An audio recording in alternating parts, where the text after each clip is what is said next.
Hello, everyone, and welcome to Beginnings, the show that asks, where do creative people come from? My name is Andy. I'm the host of the show and a writer and performer based in Los Angeles, California. What's going on, everyone? What's going on with you and your hearts this week? I'll be quick with this intro because I gotta tell you, I'm feeling some deep ennui, some all-encompassing gravitational ennui. I don't know if it's the May gray into the June gloom here in Los Angeles or the overt dictator shit that's going on. The building the MMA arena at the White House, the putting Trump's face on the new $250 bill, that kind of stuff. I don't know if it's the kind of just overt kinds of things that are making me feel, what's the word I'm looking for? Beyond ennui. What's a word that's like despair, like kind of like you're living in the abyss and you gotta do all the normal things you do in your life, but it's in the abyss. You gotta go grocery shopping, but now the groceries are insanely more expensive. That kind of stuff. I'll tell you what's making me feel good, though, is talking to people on the show, and today especially because I am talking to Regé Jr. If you don't know who Ron is, I'm going to read you his bio right now. Raised in Plymouth, Massachusetts, cartoonist Regé Jr. began making mini-comics in the late 1980s, and about a decade later, his first book, Skibberby Bye, was published by Highwater Books. For the next decade, he released comics and graphic novels through Drawn and Quarterly, but a frustration with comics changed his aesthetic focus, and starting with his next book, The Cartoon Utopia, Ron began to be published by Fantagraphics. His most recent comic, It's Over, came out late last year on Parsifal Press. I haven't read it, but I assume, like the rest of Ron's work, it is fantastic. Ron was one of the first, non-superhero comics guys that I read. I remember discovering him after college. There are two big Nexi. I think I say that word in this episode. I think I try to figure out, is Nexi Nexuses? I think it's Nexi is the correct version of that. There are two big Nexi for me, and one of them is the radio station at the University of Pittsburgh, and the other one is Copacetic Comics, which is also located in Pittsburgh. It's now a mail order place, but Copacetic Comics introduced me to so many indie comics folks, including Ron, including a lot of other people that I've talked to on this show. That's where my love of a lot of their work started, and I was thinking about that recently, so I reached out to Ron, and I'm so glad that I did. I'm so glad that he was open to talk, because this was just a very exciting talk. We talk all about growing up in Boston and the Boston punk scene, and kind of Ron's attitude towards art is very inspiring, which is something I kind of need in this moment. Again, this moment of ennui. So I hope you enjoy listening to this as much as I enjoyed talking to Ron. Very quickly before we get into the episode, just want to preview next week's episode. I'm talking to Jeff Mueller from Rodan and June of 44 and Shipping News. And Jeff was just absolutely a delight to talk to, very open, and we get really into it, so stay tuned for that. But for now, let's talk to Ron.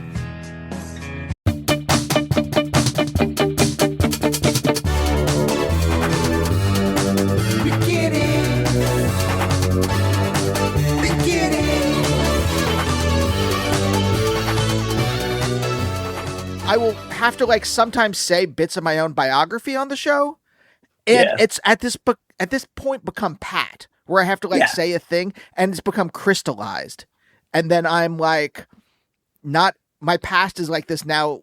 I was gonna say dead. I guess crystals are technically on the other side of viruses, so somewhere around growing. So anyway, this frozen thing, let's say, it's dead. Yeah. And I'm no longer interacting with it. And it's just this frozen thing that is hanging behind me. Right. This metaphor has gone off the rails. It's been written. It's cast in stone. This is not where I wanted to start, but since we're here, I'm interested. do you read your own work? Do you go back Yes. and look at it? Yes. Yeah. Like even in the like Yeah. something you've written like 20 years ago, you'll go back today and kind of like, for what reason? Like pride, or just like, do you get something out of it? That's a good question. I don't know. I do, because I'm just looking for something to read, and I'm always reading it. Like, especially if it's older, I'm like, the hell did this? Why is it this way? Yeah, I guess I'm not, comics are kind of set in stone, and maybe I could look at them and maybe I'm like trying to think of things I would have done differently or something like that. I don't really know exactly, but I do like to read my old work and stuff. Yeah. My stuff is admittedly kind of confusing, and it's confusing to me often. And I read it and I'm like, what the hell is this? So, But wait, do you get the same? I'm going to assume that we're in the same emotional area of, of the human experience. Do you get the same? And parentheses. The reason I said that was because if I go back and look at something like a video I made, like say when I first started doing comedy, and I'm like, oh, this was fun, and I get some jolt out of it because I made when I was making like comedy videos like regularly, I was making them because like I want to see something I didn't see in the rest of the comedy world. Yeah. Right. And so I get a jolt. I get something out of that because it's still something that I think is unique. Are you also getting that same jolt, or are you getting something new From looking at my comic stuff? Yeah. I don't know, really. I guess it's because I'm always looking at my older stuff to look at what I might want to do next or see what's changed or what hasn't changed.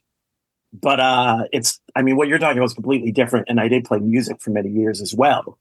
And the idea of like watching your own body like talk and do stuff is completely different than like looking at something you drew, because I can look at something I drew as if it's not it's something else. It exists in the world as this thing. I'm like, and the fact that I made it is kind of doesn't have my face on it, And I definitely look at things and I'm like, when did I make that? Why does it look that way? And that kind of stuff. So it's kind of a different thing, but yeah, I guess I'm getting the same jolt from it. I'm kind of like, absorbing what I was trying to put down there or whatever, but I don't know. It's a subtle thing, I guess. Well, actually, that's interesting the way that you said that, because do you think there is a different connection to a piece of art that doesn't feature the person who made it? Like whether they're an actor or a podcaster or whatever, right? Or something like that. Because the person, your actual physical representation, unless you draw it, I suppose, is not there. Yeah. I mean, if you draw it, it doesn't make any difference. Yeah, because everything that you're talking about is what, like 100 years tops that people have been doing it. It's this brand new thing. I don't think people are very good at it. I don't think that using cinema is in its infancy and all this stuff. It came too quickly. Music was completely changed. Music existed in humanity for hundreds of thousands of years. And then all of a sudden it completely changed. And it happened in like a month or two when they invented records. So yeah, there's a huge difference between those two things. Yeah. Okay. Sorry. Now I'm a little lost in it because I just and you look at things from the past and you're like, why is it done this way? Because people are drawing like, is this what this dude looked like? And now with history, they can be like, see this guy in the corner of this Botticelli painting? That's him, and that's his wife. But you didn't know that beforehand. Yeah. Or if and if something is Egyptian, they're done in that they're working within a style, but like, if there's individuality in there, who did it and stuff like that. So. Right. I guess what I got stuck in was there's two things. Both is like, the cinema and the history of 20th century, 21st century music is mired in the kind of like destructive capitalism that came about. And so it's tough to pry those things apart. Whereas, yes, representative art has been, stretches so far past that. So there's that. But also, like, I'm curious about you personally. Do you feel disconnected? Like, you can enjoy your own work. Yes. But do you feel disconnected? Like, you're like, when I make something, I go back to look at it or watch it or listen to it, if it's music or whatever, right? Or read a script or something like that. I still feel like that kind of aura in it. That's me, that little bit of ego of my own ego that kind of like got placed into it. Do you not feel that if you go back and read your comic? Oh no, I can see all that. Yeah. Oh, Cause okay. I'll know. Yeah. Cause I can know the background or why I drew it or what it meant. I think the main thing I'm probably usually cartooning is like the how quickly you draw, kind of like the way there's cartooning has so many drawings in it that I'll look at some stuff and I'll be like, oh, I did that really slowly. Look at those details on that tree. Oh, the window on that house looks great, as opposed to stuff that's done quicker for a reason and stuff like that. But yeah, no, I can see all the reasons why I did it and stuff like that in it. Yeah. Probably more, a lot more so, because a lot of it's abstract, and I only kind of understand, why shoelaces look a certain way or something like that, and like I could never explain that all to anyone, Right? Yeah. Do you actually? I'm sure you do, but like you get asked to like explain certain things. Not sure sometimes, but not that much. I don't know. No, I'm just trying to. Yeah, I guess I am trying to, just because we started here, and I want to like go backwards then in your life from this, but I am always interested in someone's own relationship with their art and with the history of the art and the history of their own development as an artist, looking backwards. Because now that I am in middle age and I was like, oh, I didn't think I would get to this point, or didn't know that I would be doing like making things at this point still. Yeah. And I'm looking forward to like, well, I would like to be doing this into senescence. Yeah. I am curious like how one's relationship with it changes, with it being their own art, changes over time. Yeah. And I guess I'm curious about like, what has that been for you? It's hard to say. In many ways, it's always been the same with me. It's kind of like been this like through line, and it's just like there's more the choices of like, should I do this? Should I do that? Should I draw comic books or graphic novels or work on a cartoon or, do animation or oil paintings? Or it's more been like, those are the choices. But as far as like how I'm doing it has always kind of been the same, like a through line. Because I do a lot of I don't know. I feel like everything I do is channeled. I don't put conscious work onto the things I make. I have the idea, and then that's the idea, and then I just execute it, and that's it. So that's why I wasn't able to work in commercial kind of stuff, because I'm like, I wonder if they'll like this. It never crossed my mind about anything, and I'm working in this commercial medium to do it. So in some ways, it's a through line about that, where I don't really understand why it's coming through in a certain way. Okay. Well, there we go. Okay. So here's the thing that I'm curious about then. Were you always a kind of instinctual person? Like going back to your childhood, do you think you were someone who was in tune with the world? I don't know if it was in tune with the world, but I've always kind of, reacted instinctually, or kind of, I don't know how you say it, kind of like observing what's happening and instinctually reacting to it, I guess. Sure. And then processing it without having to like intellectualize it. Yeah, that's kind of easy for me, I think. Yeah. Like I don't exactly understand where it's coming from, or I don't really intellectualize stuff, unless that's the assignment of what I'm doing. But I think that's what I mean by attuned with the world, right? Where as opposed to like kind of standing outside of it and commenting. Right. Yeah. Well, I do that too. I do very, much like I've always felt like an observer in life. How come? It seems like the natural way to be. I've always been a little bit confused by human ambition and to be doing all these things and having ideas and changing stuff and doing. I've never, and I don't know if that's like societal or capitalism or like what things did in the industrial world and the kind of stuff. I'm very much more like, I'm here, I'm going to just see what's going on. And that's like, I'm not like, and then I'm going to do this, and then I'm going to, like trying to like, and I'm going to change your, but I've always just kind of like been here, checking everything out. That's what feels natural to me. Even when you were a kid, like, did you have a a thing you wanted to be at, or was it always like art? I want to make art. I want to draw. Yeah, I did. I always wanted to make art, and as soon as I saw that comic books existed, I wanted to do that. And I was like 5, and I never changed my mind really. It's weird. The only thing I changed my mind is I put it into the 80s punk rock time I was growing up in and Xeroxing and that kind of stuff. But yeah, no, I always wanted to just draw pictures and just stayed with that. Well, if you didn't have ambition, I tried to change when I was in college. I wanted to make music videos.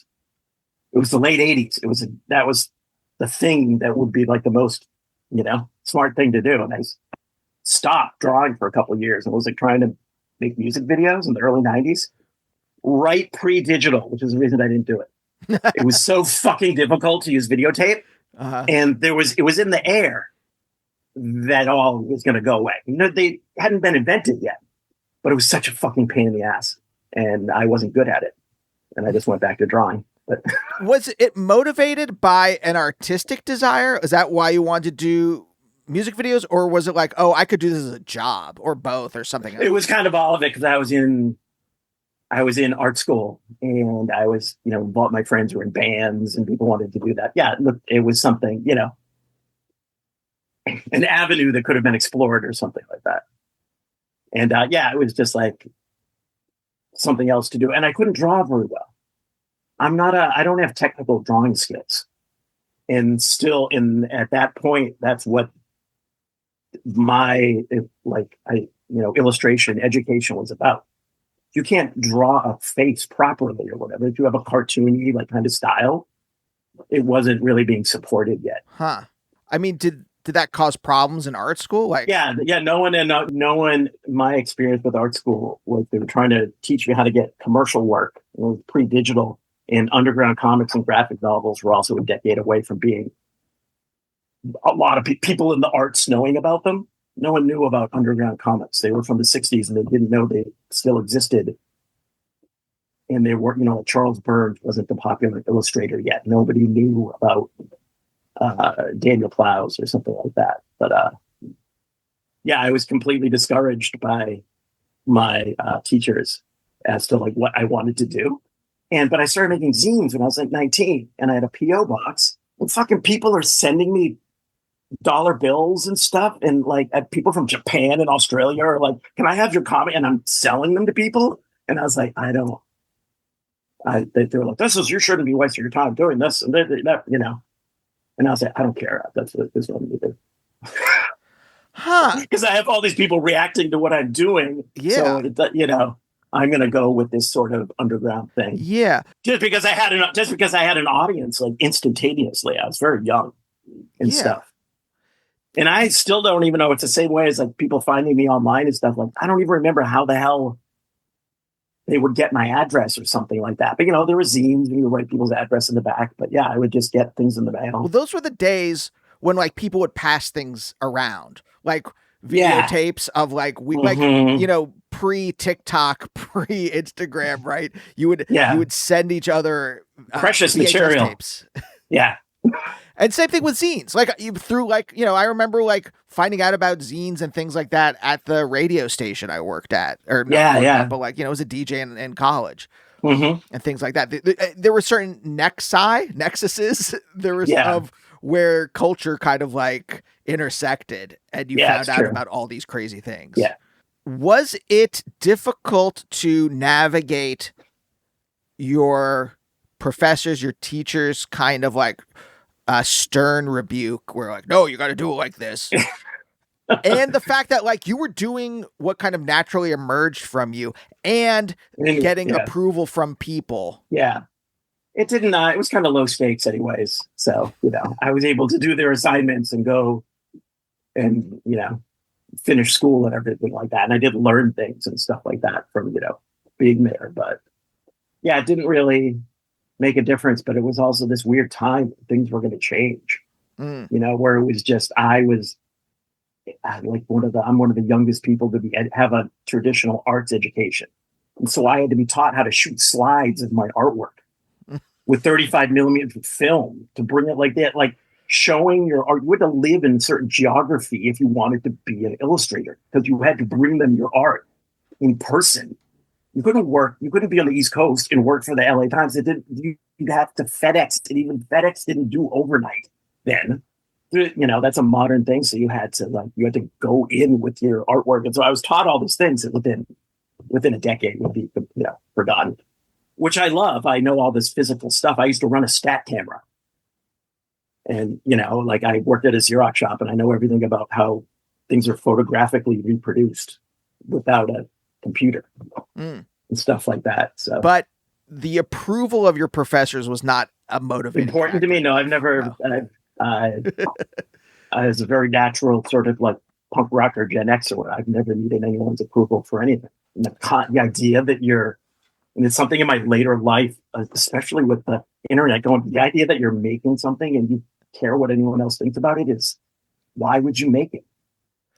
I mean, except you're trying to get on TV or like whatever the fuck, but I don't. It makes no sense to me. It doesn't. It's not the kind of like where I come from with stuff. That's interesting. Even as a kid, you didn't care about what authority figures thought of you or anything about like your work or schoolwork or anything. No. Wow. Neither did everyone else. I thought that was the way that was just what all my friends were like. And that's just, it was separated. You weren't a fucking yuppie. Like it was just, there were these things where it's like, and it sounds so bitter and weird, my whole generation talking about shit, but there were strict divides between things. You weren't kind of weird. You didn't kind of have funny hair or whatever. You were either one or the other. And, the whole slacker generation is about people trying to like achieve and, do things. The idea, like that, I used to play music all the time. I was in 10 different bands. They didn't have names. We weren't going to play shows. Nobody ever thought of that. Unless you finally, we've been doing this for a while. I think maybe we should make a record or something. It was like, and that's completely lost because anyone who makes anything musically wants to succeed and wants people to see them. It wasn't even, and that went on for a long time, but it was just, nobody was with a tape recorder in the room. It was so difficult to like make anything be heard, Yeah. And stuff. So yeah, the freedom of this, because I'm still, and that's how things, and that's where shit comes out of it, and that's why people are like, check out this 7-inch these people made in the 90s. What is this band? I can't find out anything about them, and people are so surprised now. There's like they're so secretive. It's like they're not secretive. It was just these two people that working, or like did this and then they didn't. And, having fun. Yeah. yeah. That's the thing. I always like on the show. I'm like. But also not caring if you're just like why are we doing it in this weird way? I think people would like it more if we made this song sound more country. No, it's just purely being in the moment. I always like have this line of thinking in my head where I'm like, all right, when I'm talking to someone on this show, I'm going to find out like what meaningful thing this art fulfills in their life. And I would say like, I don't know, what some significant percentage of the time it's like, well, it's fun. Like it's fun to do this. And I was having fun. And so, Yeah, it's true. But going back to the thing I was thinking of before, I have been trapped my entire life between hating authority and hating any kind of authority that has any power over me whatsoever. Yeah. And yet wanting their approval, whether it is like a producer on a script I'm working on or an audience or somewhere that I'm like, please just tell me I did a good job. Yeah. And it's constricting. It is 100% constricting. And the freedom you have, the freedom you must feel must be immense. Yeah.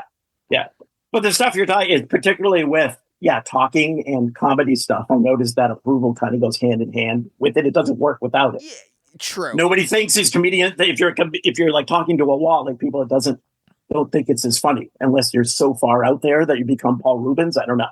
Yeah.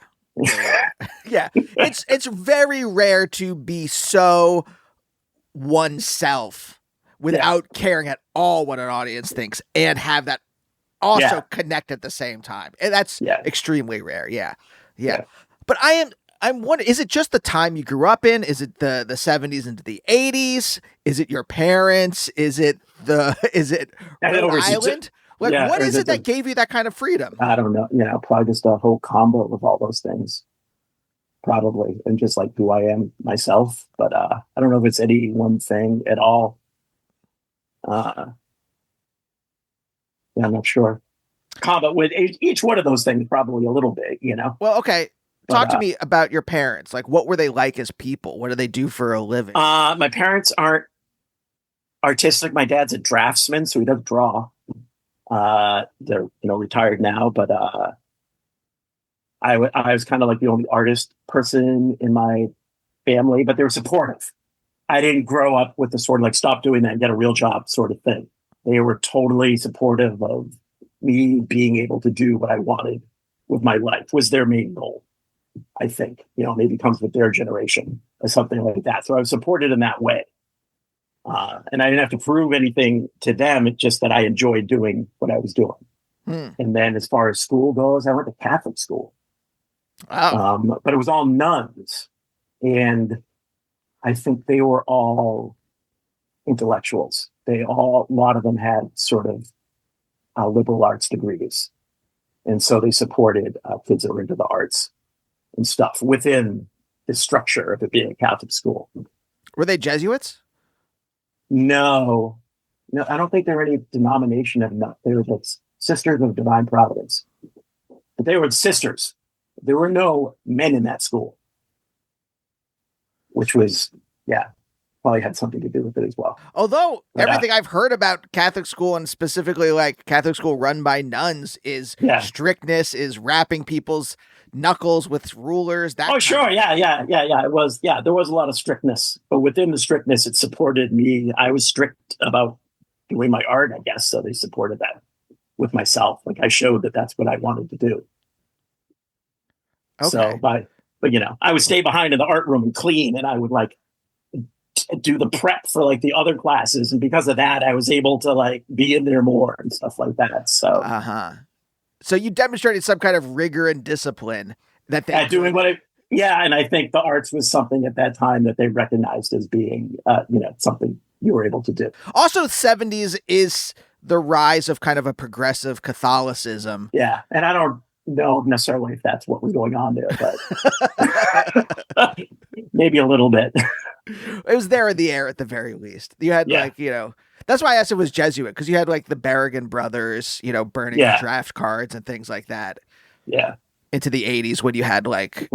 I had other friends in high school who went to the Jesuit school where it was all boys school, and they had brothers.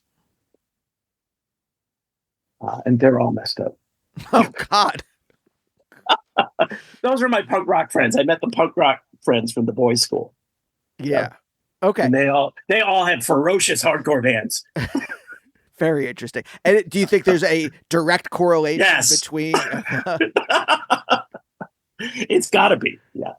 I wonder if you go city by city, DC, New York, LA, the main like centers of hardcore in the 80s. I wonder if there's any kind of correlation between kind of a strict Catholic upbringing and the hardcore punk scene. Yes. Yes. I grew up in Boston, and I would say there's Boston hardcore is so violent. It's so ferocious. Oh yeah. I love being in the hardcore scenes at different time. It's such a folk music. Geography. I don't know if there's anything like it today that's so geographically specific, each kind of scene and stuff like that. But Boston was rough. Yeah. And later, and a lot of the lyrics of the Boston hardcore bands are just dark. Really, just like everything's bad. Not even specifically what's bad. There's no dead Kennedys telling you what. It's just like everything's bad. I'm crazy. Everyone's terrible. And there's no way that there's not a connection between the two things. I think, looking back at it. So I want to go back to your dad, but first let's stay with geography, because I never think that there's any kind of like geographic destiny or anything like that, but I do think people get certain characteristics from the places that they grow up in. Yeah. You were born in Quincy, Massachusetts, if the internet is to be believed. It's true. That one's true. Sometimes it says things about Rhode Island, or I was born in Providence. It's not true. But yes, I was born in Quincy. And raised in Quincy, or moved into A little. When I was young, we moved to Plymouth. It's like the suburbs. Uh, I think being from Massachusetts is a little bit adds. Yeah, it makes sense. I feel like I'm someone from that part of the country. It's a funny Massachusetts attitude. Is I think of it as being like we don't have a DMV, we have an RMV. We have a registry of motor. It's everything is a little bit different in Massachusetts, and the attitudes are a little bit more like we were around for like 200 years before the United States. And so a lot of the rules in Massachusetts just seem like to go back, and we don't have the New York's like everyone in the world come here. And Massachusetts is like, just leave us alone. Huh. Or or just like something like that. It's just like things are just the way they are, mixed in with all this sort of like there's all the colleges and Ivy League stuff going on there, but the basic attitude of the place when it comes to the municipal level or something is just like it's just we've always had it be this way. Huh. So it seems like there's a mix of like an antiquated feeling. There's a little bit of a like you got that Ivy snootiness. You've also got this kind of like chip on your shoulder a bit. Mm-hmm, yeah. That I think just comes from being around for longer than other parts of the country. I mean, LA, and it's like 150 years. Like it's not, you look at the old things, you're like, this is from 1850.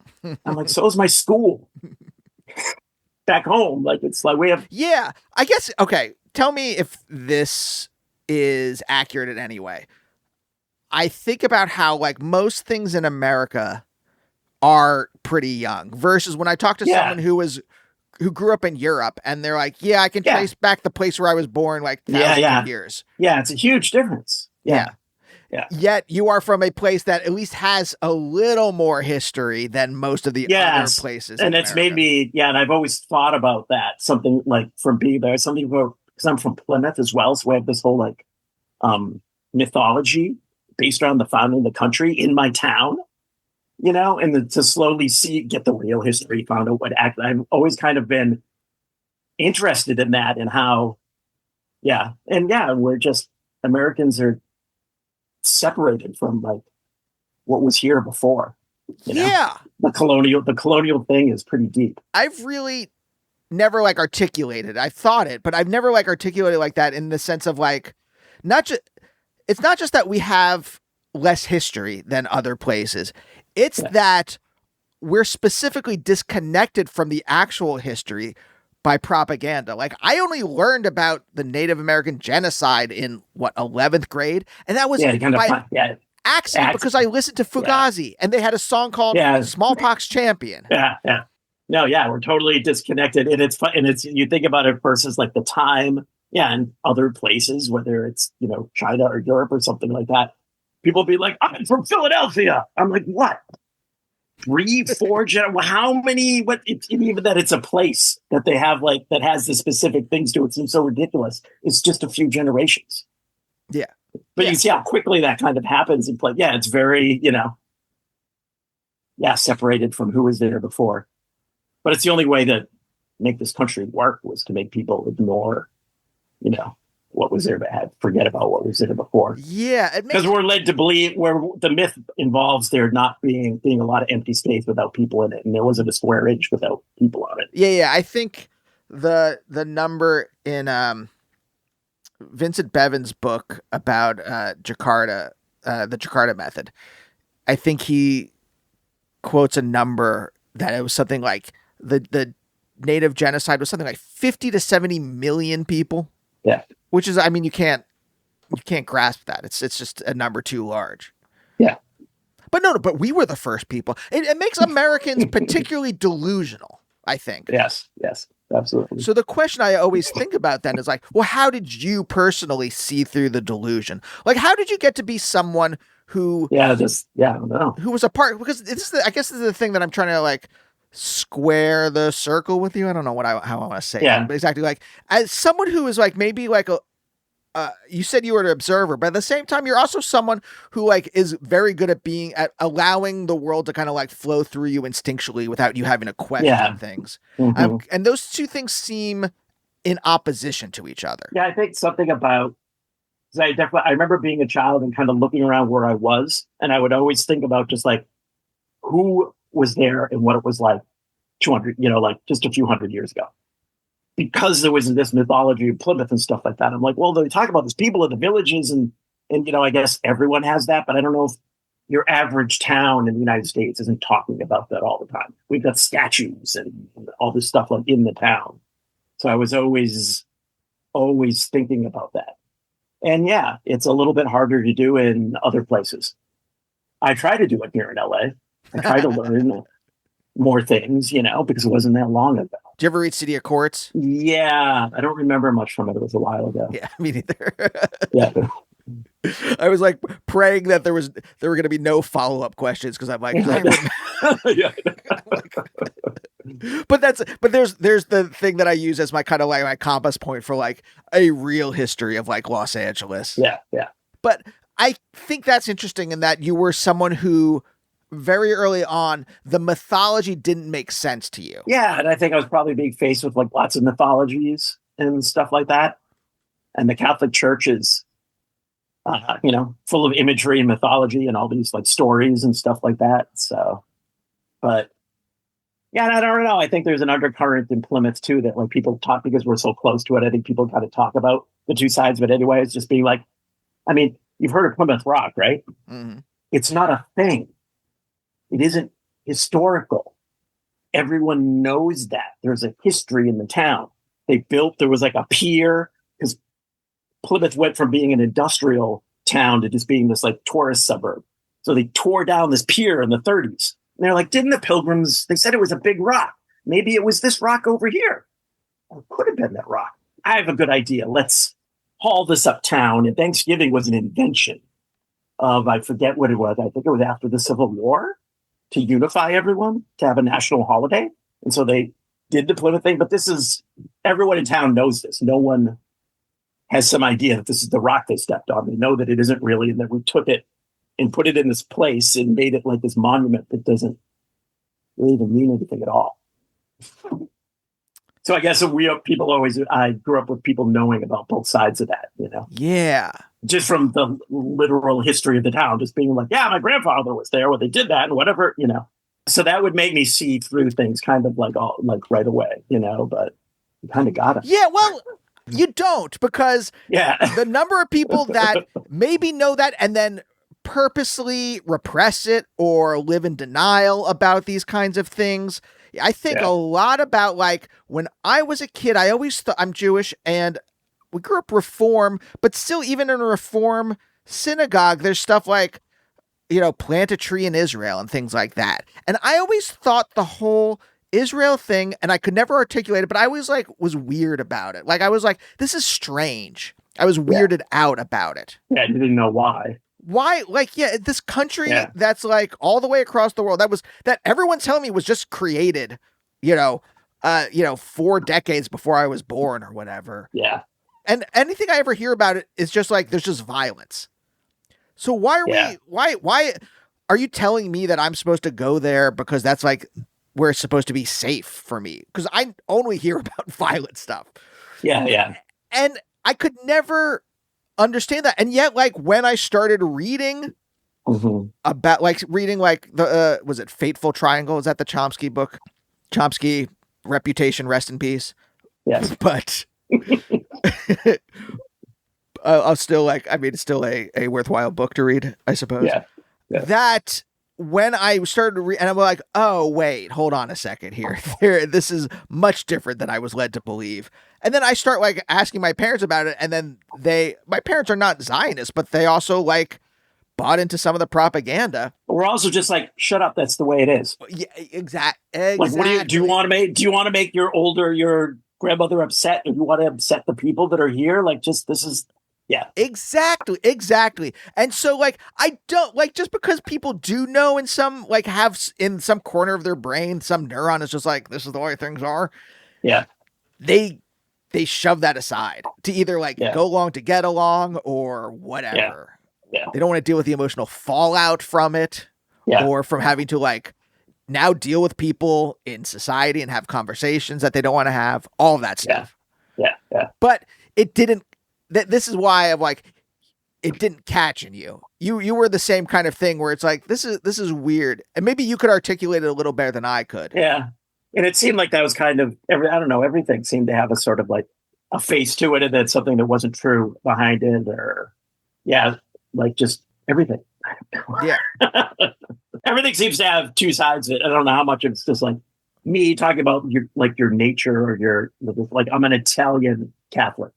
I'm a Boston, half Irish, half Italian Catholic. And like in Italy, Catholicism, and it's very like American Christianity is so like, I'm born again and all this like stuff. And like Catholics in Italy are just that's just what it, there's rules, but we don't follow them because they've just been around for 1,000 years. And like people, and there's no like question of like what it is. And that there's both, you can go to church and be doing bad things at the same time. And, there's that like two sides to it. It's different than Christianity in America, that is this whole like fire and brimstone thing that don't ever do anything wrong. Yeah.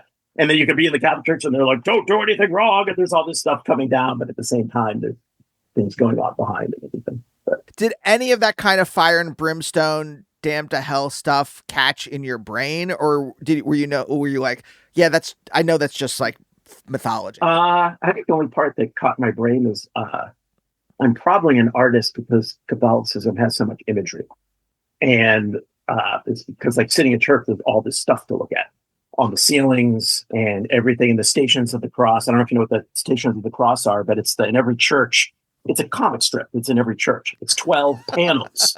6 go up one wall, and 6 go down the other wall. And if you're sitting there at church, you get to look at them all as a kid, panel by panel. And it's the story of how this man was tortured in graphic detail in each one. Mm-hmm. And that, I think, has a lot. I think of that as being the basis of like my cartooning and stuff like that. I really like this artist, Joe Coleman. Uh-huh. I don't know if you know who Joe Coleman is. I don't. He's a painter. He's of the like Robert Crumb generation. Joe Coleman makes very intricate paintings of very intense stuff. Biographical paintings of all the serial killers and all like historically these mythological figures of America and stuff like that. Gruesome artwork and highly detailed. And I went to see him recently, and he's like, I do this because of the Stations of the Cross. I'm just doing that, because it's a thing where the guy's cutting him with a knife, and they're putting the crown of thorns on his head, and his flesh is being ripped apart and stuff like that. And when I heard him, I'm like, that's me too. I make cute stuff now. My stuff's kind of cartoony, not like yours, but yeah. But I think there's probably a lot of artists who come from Catholicism that do stuff because of the imagery. It's everywhere. Yeah, I was thinking that just in terms of like the artwork of Catholicism, but also that you said the Station of the Cross, and it took me back to my wife's grandmother's funeral. We went to in Detroit, and that's the thing. I'm sitting there in the pew, and the Stations of the Cross are so prominent that I'm spending a lot of the service kind of like looking around. That's my whole childhood, and I assume lots of other people. It's weird shit for kids to look at. It's so interesting how a lot of I don't want to make a huge generalization, but I'll say that a significant number of my guests, whether they are musicians or artists, trace the creative impulse in some way back to sitting in church or temple. Fine. Yeah. And being bored and just absorbing what's around them in some way. And if you think, and it's all it makes, because it's a show. Yes. I say that a lot about, there are videos of me from like, say, my bar mitzvah where like I'm adjusting the mic, like I'm not stand up, but when I'm on stage, You know, it's Hmm. this. It's like there's that has a direct. I usually don't find direct linear connections Yeah, between.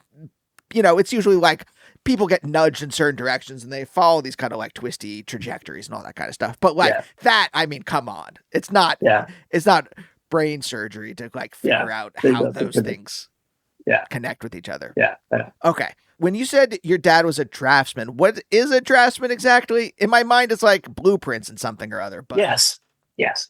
It's basically like an engineer, or it's like technical drawing.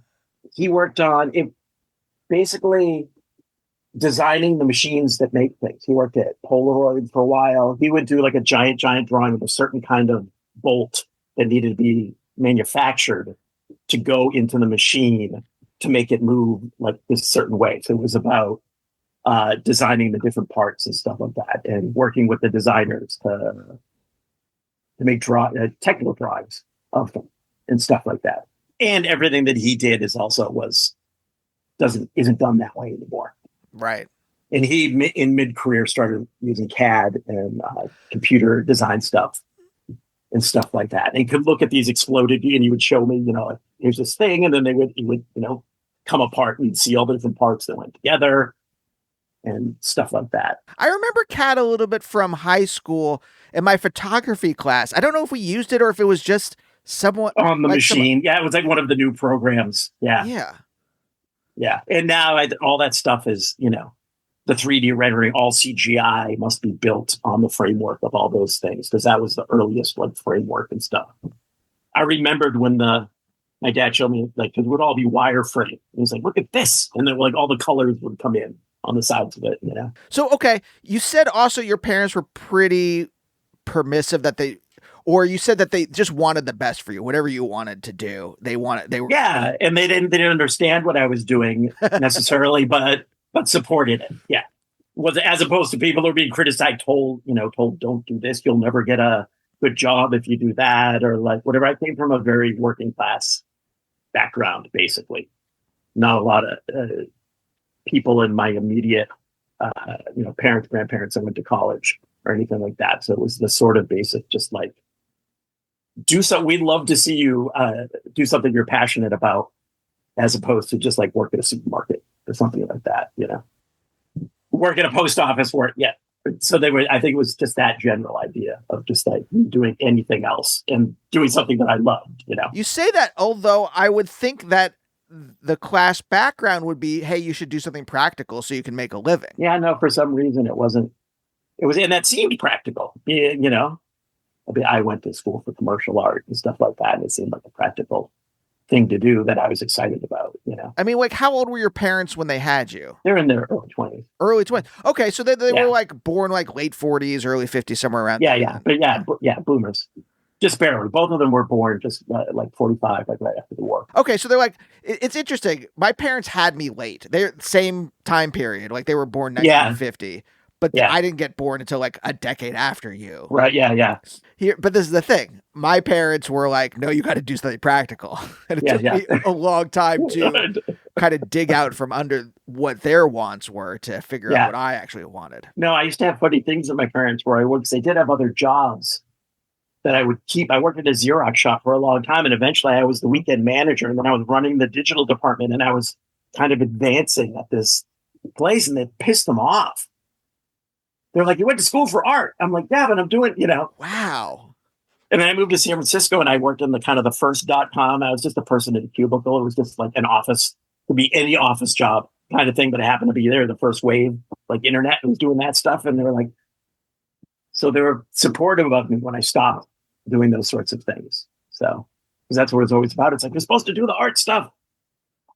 But they didn't know that I wasn't trying to be on MTV or anything like that. Or that the comic books I was trying to do were weird, weren't, I think if they, I wasn't trying to do Batman or, have a Cartoon Network show or anything like that. I was I'd say that I'm a little too early for that stuff, but I wasn't really. Just like, you really had to apply yourself at that time to work in animation. The people I know that, I guess it was that, I used to say Powerpuff Girls era. Right. or whatever that was. There was a lot of creative stuff going on there. The people, it was still physical drawn animation, and people really like the people who did it really like were full on into that stuff. Right. I only had casual interest in it, and I've never been that excited about animation, so I never like chased after it. Yeah, but I think what I'm marveling at is your parents insist like Insistent, and that's survival jobs. They're like, well, come on, get back to drawing. Yeah, it is. I guess that's kind of a funny, kind of unique thing. Because I guess the story in my head was that they were older than they were and had seen like, I don't know, like been a little older like during the hippie era and were like kind of like, oh yeah, you got to do what you want to do, as opposed to like my parents who I don't now I'm like I am really kind of mystified. Like my parents had no time. They were taking care of me during the hippie era and working to survive, and so they didn't have time for any of that kind of stuff. Basically. So I guess that question mark gave you the space to kind of be yourself when you were younger. Yeah. And then the stuff I was involved in was like perplexing to everyone anyway. It was just like hardcore and punk rock was just perplexing to people. I didn't know what to think of any of it, you know? Was the punk scene, I mean, you said it was kind of like violent, and I don't know about nihilistic, but certainly the way that you said where it's like, there was no specific thing that everyone was kind of railing against. It was just like, everything's bad. Yeah. Yeah. Was that your own sentiment as well?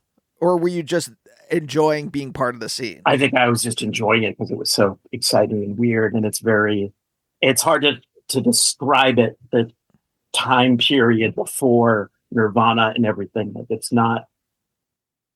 was just, it was so exciting to me because how it was happening everywhere, but was also like underground. There was no way of knowing about it unless your friends told you about it.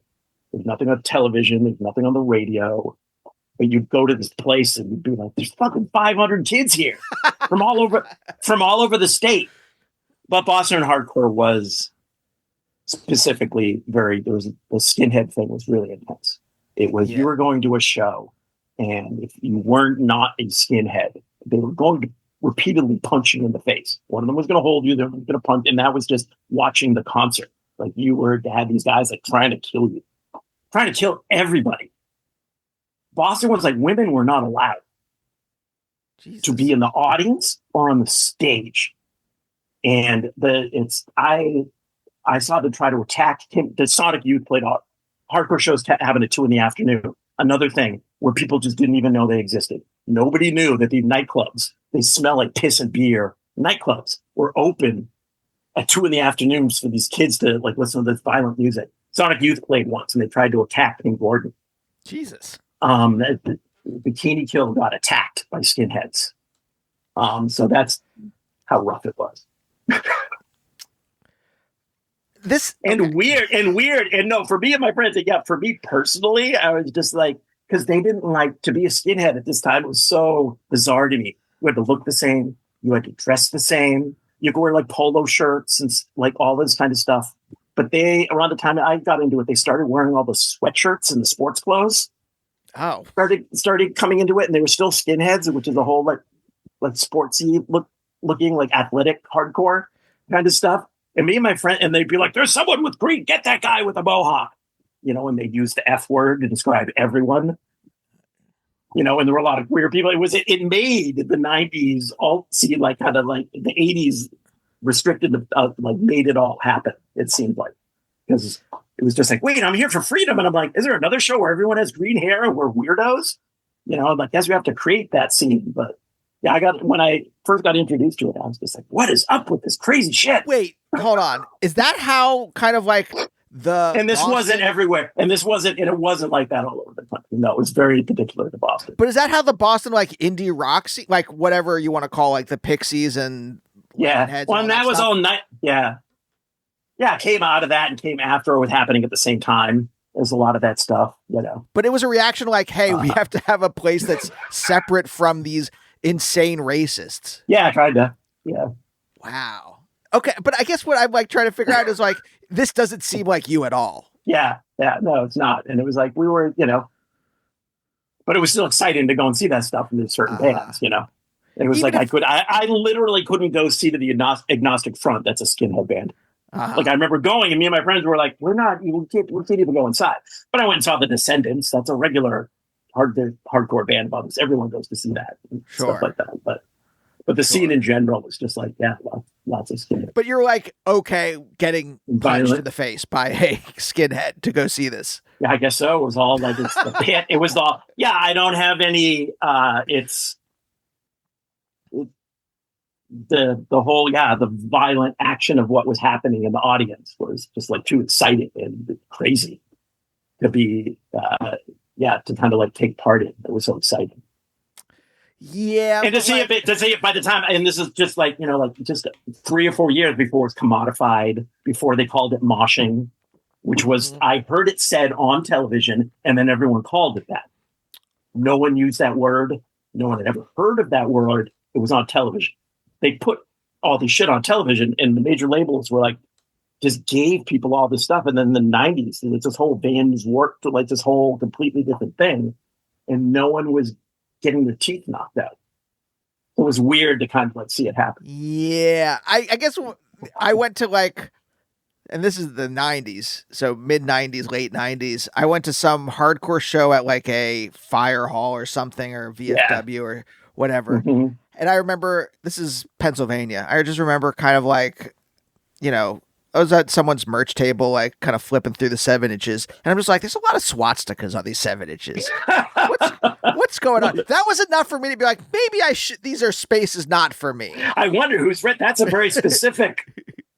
That was always an issue with that stuff. To be like, well, I don't know, I kind of like it. I like this genre, like it because it sounded a certain way. Right. Like, but I just like it. I'm like, you can't like that, despite what it is. You can't do it. Just give it up. Yeah, it's the guitar work of Greg Ginn, but maybe the lyrics of Mein Kampf. Yeah, exactly. Well, all that stuff was It was like working class English. It sounded like the old English bands. It sounded like football chanting, like a soccer match. But this is somehow the stew that you were raised in, which is what's interesting. Yeah. Well, it's about freedom. It's about everything being permissible, because I experienced a lot of the things, and like the queer scene is crazy too, and it was a different thing, and just like underground stuff was really just a lot of just the edges of everything, the extreme sides of all kinds of culture underground, without anyone knowing it's happening, without not looking for any sort of mainstream acceptance. Yeah, as a scene, as an art scene, as anything. Not really looking for other to be commodified or have anyone comment on what you're doing at all. So it had great freedom to it in all these different directions. No, by the time that I get into college or whatever, that ethos is dying. And I really miss it because it's really central even today. It's there and it exists today. And it's just this more underground and in different sorts of spaces and stuff like that. But Ish. I do think that it's a lot rarer today than it was. But neither of us are like 20 years old, so we don't. We just don't actually know. No, you're right.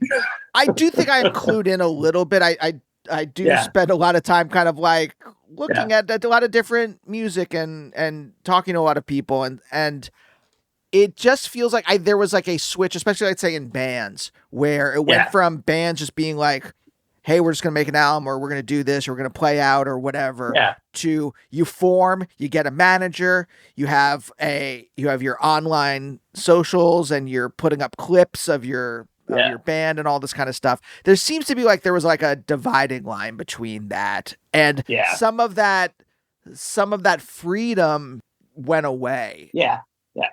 Or like you said, push further underground. Push further underground to where it is more difficult to find, even if you are even if that like resonates with you. Yeah. Whereas I think when you were growing up, it was underground but accessible. No, underground but invisible. Well, how did you even find out about it then? Just being curious and looking at if a car drove through town and they're playing the Bad Brains, you'd try and find out who that was. Yes. And that kind of stuff. Just kind of like looking for the signs. Something like that. Oh, Oh, I remember the days when it would drive you absolutely mad. You would hear something and be like, what is that? What And is that? How can I find it? Yes. It might be decades before you found out. Still happen. Yeah, it still happens to me now with everything. Now that you can find everything. You're like, that's what that was. It's so much more rare, though. It does happen still, but like the fact that I can always like pull out my phone and hit Shazam, and there's like a 90% chance it'll tell me what song something is. Yeah. No. I mean, I'm discovering stuff that I didn't know about from 30 years ago, where I'll be like, oh, look, this guy was in that band. That's why they sounded like that, or things like that. Yeah. Okay, last question then. Yes. Did you, and I don't know if this is answerable, but I will ask it anyway. Did you seek out this kind of art because it gave you freedom, or do you think participating in these scenes when you were younger showed you that you could make art in a free way? Yeah, I think the sort of the punk scene showed me that I could do these things freely, because I learned about making mini comics and zines from the punk scene. It was kind of like there were zines and stuff telling you about a certain kind of music, the skinhead zine, with the reviews of the whatever. Just I learned about that, and then eventually realized that I could make Xerox my own comics, and was like, oh, I can do Xerox my own. I don't have to ask for anyone's permission. I don't have to try and get to work with a publisher, which seems so impossible. Yeah. I can just make them myself. So, and that came from the freedom of the punk scene, and the first people like John Porcellino, who I'm still friends with. Like the newspaper that I got, it was 4 zines and comics, but it was a punky kind of folded up kind of thing. And I found about one from the other. But once I found out I could make things myself and make just Xerox my own comics and make them be weird art books in different sizes. I was just like, oh, it's complete freedom. I'm just going to do whatever I want. Yeah. And I'm going to make things in multiples and see if people want them. And they've always kind of wanted them a little bit. And it just went from there. But yeah, it was just this sense of like, you can just make anything you want on your own. God, I love that. I love that spirit.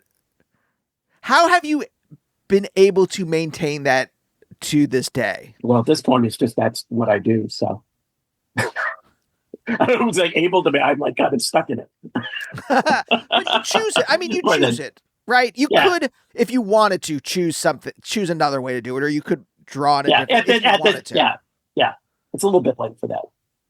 Maybe I'm wrong, but well, no, I mean, you're not trapped in it. Do you think that it's just you at this point then? Yeah, it kind of is just like, I have this style and I have this, my stories and my art looks a certain way, and I'm going to keep doing it that way. A little bit, I've been like, talk to my publishers and I'll be like, should I make should it be in color? Should I make the colors better? Look, this story has chapters and you can follow what's happening, because so much of my stuff is kind of surrealist or Lynchian or something like that. At least that's how I think of it. And like, I've tried to do that, and most of the people I work with, it's just like, people like what you do, just do it the way that you do it. It doesn't make any sense, Yeah. to change it around, And things could have worked. I never ended up with, I could have been in a project where I was designing the characters or doing something and someone else was writing it, like that sort of thing. And it just never came along. That thing never happened. So I could have been something where I was just, a hired hand to do stuff, which I do illustrate. I never had a major project like that. So, wow. All right. This is kind of inspiring. I could, yes. I could do something more specific and, make a graphic novel about Abraham Lincoln or something like that. But mostly I've just been doing my own things. Ron, thank you so much for joining me today. Sure. Thanks for having me. And we'll see you next time. Bye. Bye, oh, bye, oh, bye, oh, bye, oh, bye, oh, bye, oh, bye, oh, bye, oh, bye, oh, bye.